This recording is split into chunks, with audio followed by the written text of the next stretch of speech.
The refueling deck of Void Station 7 buzzed with ships coming and going. It was a busy place where ships stopped to get fuel before long trips through space. Sergeant Dae Kim landed his small military ship in Bay 14. His ship was not big, but it had strong weapons and the Earth Defense Force symbol painted on its side. Dae stepped out of his ship and stretched his legs. He had been flying for 16 hours straight on his delivery mission. The package in his ship needed to reach Earth Command by tomorrow. He walked to the fuel terminal and inserted his military card. "Refueling Bay 14 authorized," said the station computer. The long metal arm stretched out from the station and connected to his ship. Glowing blue fuel began to flow through the clear tubes. Dae checked his watch. 20 minutes until... Full, he muttered to himself. He looked around the station. Most people here were traders or travelers. Some were fixing their ships, others were buying supplies. The station shook slightly as 3 new ships docked at the far end.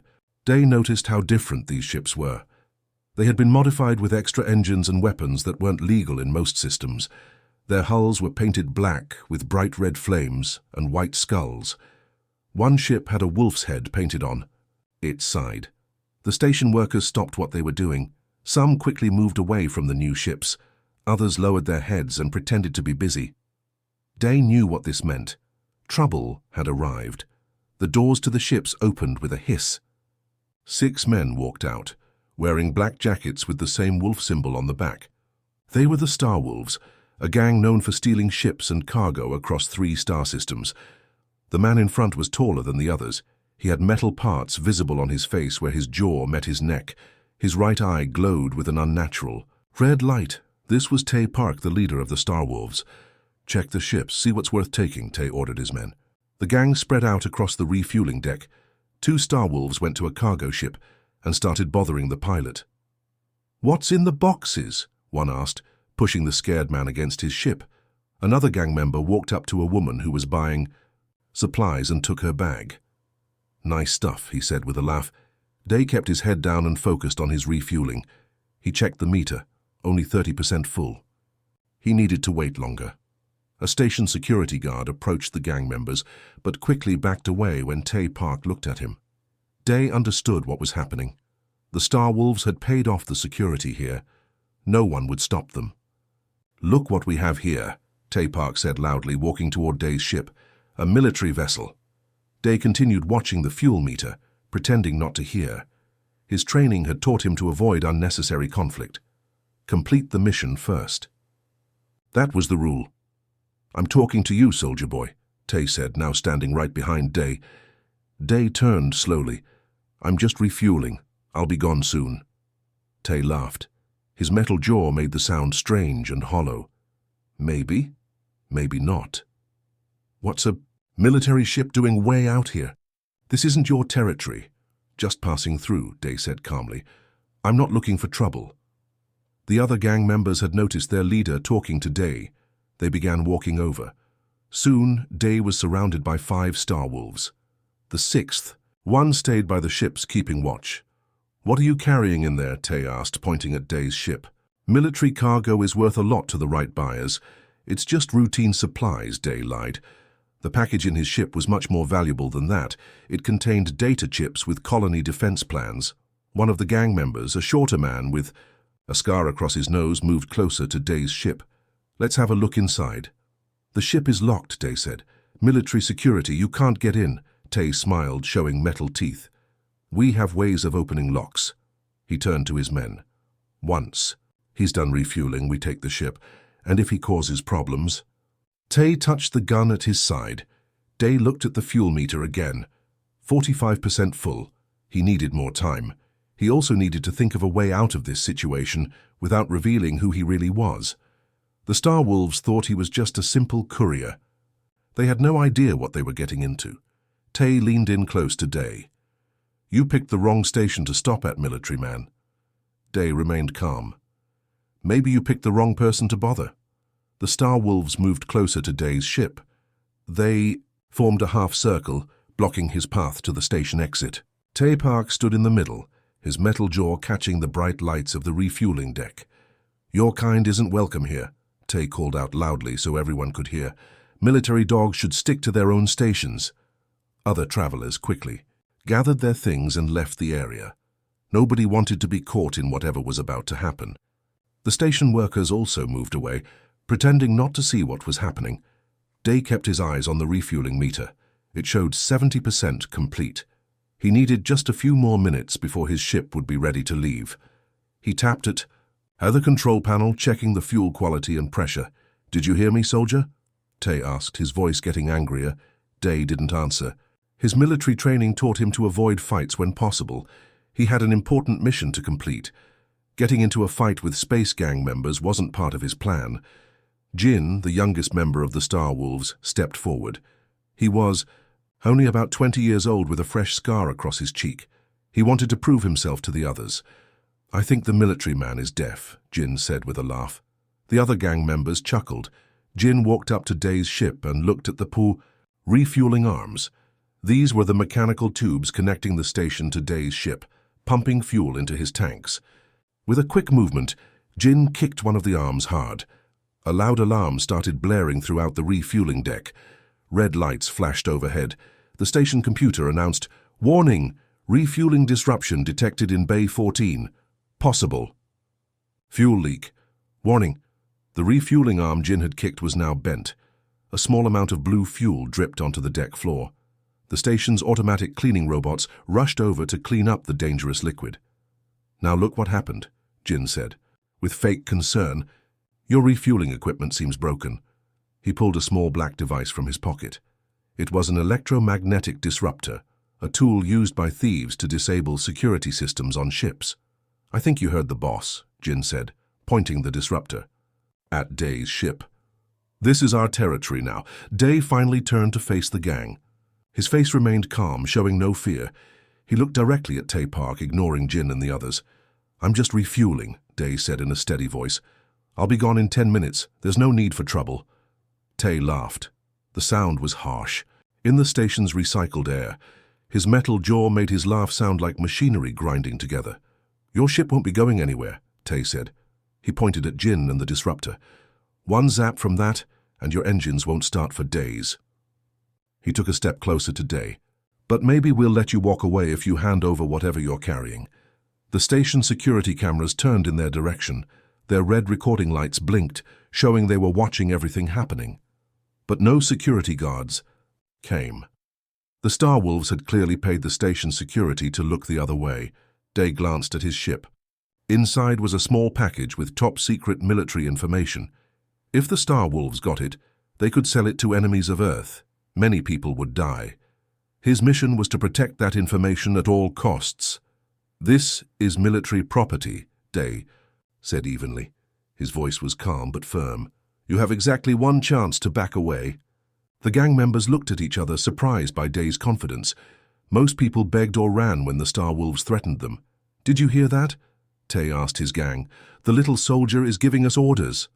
The gang laughed loudly. Tay pulled out his laser pistol and pointed it at Day's chest. "Last chance, open your ship or die right here." Day looked at each gang member carefully. He counted 6 of them. All were armed. He noticed their positions, their weapons, and how they stood. His military mind was working quickly, making plans. "I don't want to fight," Day said, "but I will defend this ship." Jin stepped forward, the disruptor humming with power in his hand. "Enough talking. Let's teach this military dog a lesson." Tay nodded. "Break his fingers first. He'll tell us his ship codes after that." 2 gang members moved toward Day from different sides. They pulled out metal clubs from their jackets. Jin raised his disruptor, ready to disable Day's ship. Day took a deep breath. He had tried to avoid this. Now he had no choice. What the Star Wolves didn't know was that Day wasn't a simple courier. He was something much more dangerous. And they were about to find out exactly what they had gotten themselves into. The refueling meter beeped, showing 85% complete. Just a few more minutes, and his ship would be ready. But Day knew he didn't have a few more minutes. The time for talking was over. Jin moved first, rushing at Day with the disruptor raised high. He was fast, but something strange happened the moment he got close. Day's body seemed to change. His stance shifted slightly. His eyes focused in a new way. His breathing became steady and controlled. Jin swung the disruptor down toward Day's head, but his hand never reached its target. In a blur of movement, Day caught Jin's wrist. With a simple twist and push, he turned Jin's own momentum against him. The young gang member gasped as his arm was bent behind his back. The disruptor fell from his hand and clattered on the deck. Floor. In less than 3 seconds, Jin was face down on the ground with Day holding him there with just one hand. The other Star Wolves stood frozen, their mouths open in shock. "What the—" Tay Park began to say, but his words stopped as he noticed something happening to Day's face. Day's left eye was changing color. A blue light glowed from within it, creating patterns that looked like computer code running across his pupil. It was not a natural eye. It was technology far more advanced than anything the gang had seen before. As Day stood up, still holding Jin down with one foot, his jacket shifted position. A small patch on his collar became visible, a black triangle with a silver eye in the center. Everyone on the refueling deck who could see it took a step back. They knew what it meant. It was the mark of Spectre Division, Earth's most elite covert operations unit. They were the shadows that protected humanity. Most people only heard rumors about them. Few ever saw one in person and lived to tell about it. "He's a Spectre," one of the station workers whispered loudly. Tay looked worried for the first time. His hand tightened on his weapon. "Take him down," he shouted to his men. 2 more gang members rushed forward. One pulled out a knife with an electric edge that could cut through metal. The other had metal knuckles that sparked with energy. Day moved in ways that didn't seem human. His neural implants had fully activated now, connecting his brain directly to his muscles with computer precision. Time seemed to slow down for him as his enhanced reflexes took over. He stepped between the 2 attackers like water flowing around rocks. The knife missed him by inches. He caught the arm of the gang member with the metal knuckles and redirected the punch toward the other attacker. The 2 Star Wolves collided with each other, with 3 quick strikes, too fast for normal eyes to follow. Day disabled both men. He hit pressure points that his enhanced vision could see beneath their skin. The gang members fell to the deck floor, unable to move, but still conscious. "He didn't even use a weapon," someone in the crowd said. In amazement, Tay fired his laser pistol, but Day was no longer where he had been standing. He had moved 2 meters to the left in the split second before Tay pulled the trigger. The laser blast hit a metal container, leaving a smoking hole. Before Tay could fire again, Day closed the distance between them. His hand shot out and grabbed the pistol, crushing part of it with strength that no normal human should have. With his other hand, he grabbed Tay's metal jaw and pushed him against the wall. "Sergeant Day Kim, Spectre Division," he finally said. His voice was different now, deeper, filled with authority.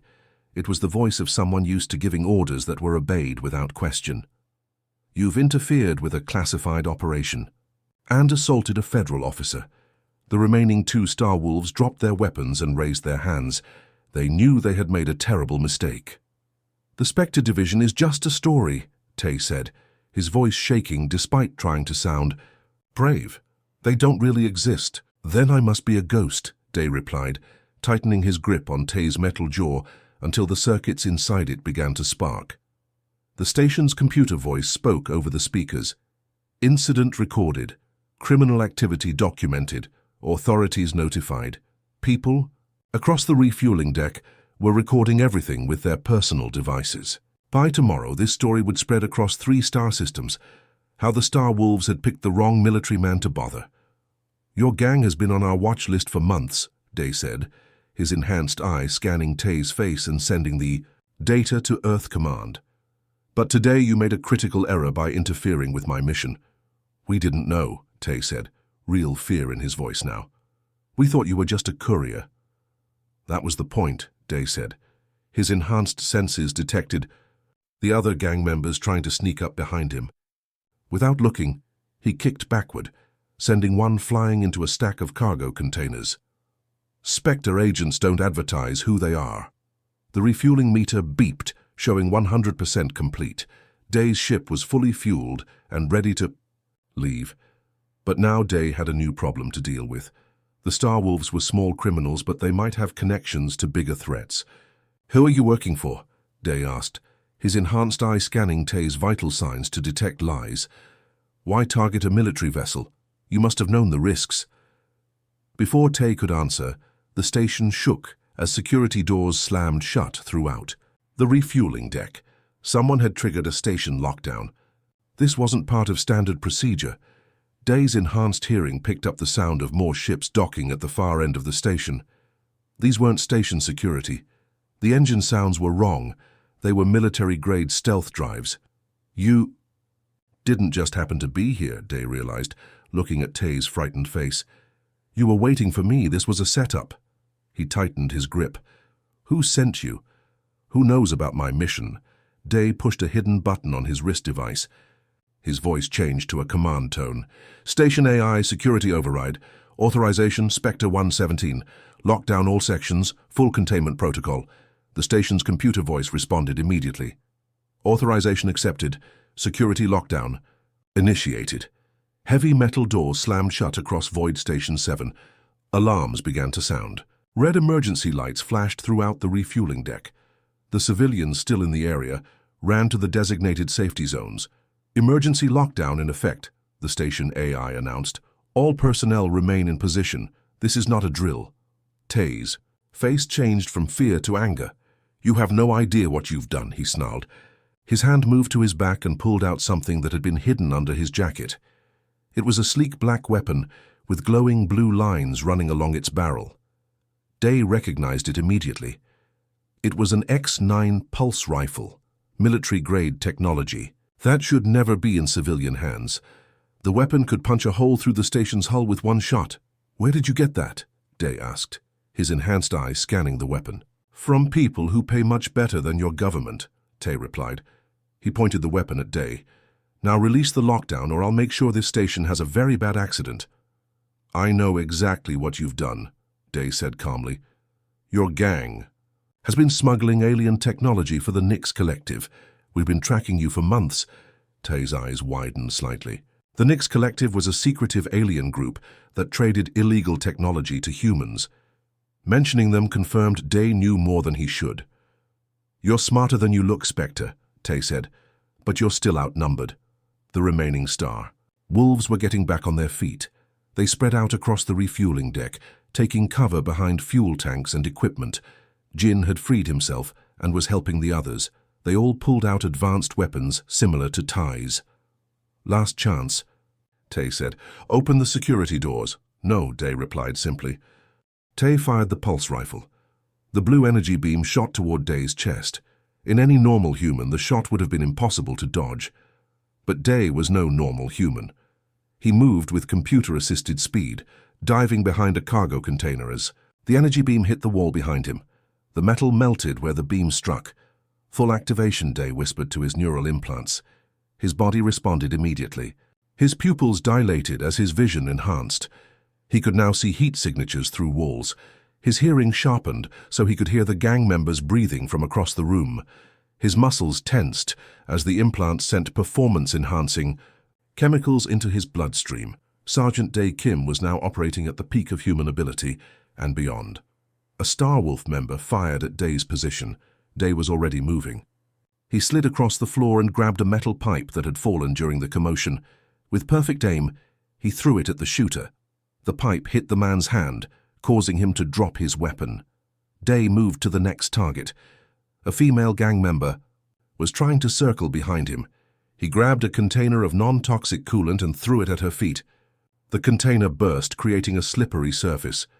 As she lost her balance, Day closed the distance and disabled her with a precise strike to a pressure point. 3 down, he counted to himself. Jin tried to ambush Day from above, jumping from a stack of containers. Day caught him in midair and used his momentum to throw him into another gang member. Both crashed into a pile of empty fuel drums. 5 down, Day updated his count. 1 to go. Only Tay remained. The gang leader was more dangerous than the others. He had military training. Day could tell by how he moved and held his weapon. Who are you really working for? Day asked, moving between cover points to avoid Tay's shots. The Starwolves are just thieves.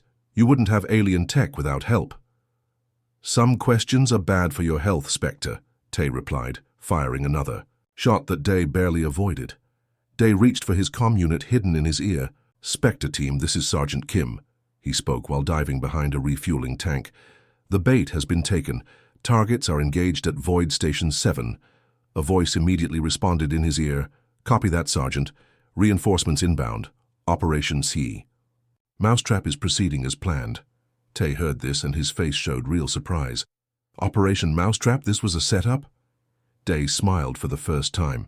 "You thought you were hunting me, but I was hunting you." Tay fired wildly in anger. One shot hit a fuel line. Blue liquid sprayed across the deck. Warning alarms blared louder. "Warning, fuel leak detected," the station AI announced. "Fire risk critical." Day saw his opportunity. Using his enhanced vision, he tracked the fuel spreading across the floor. It was flowing toward Tay's position.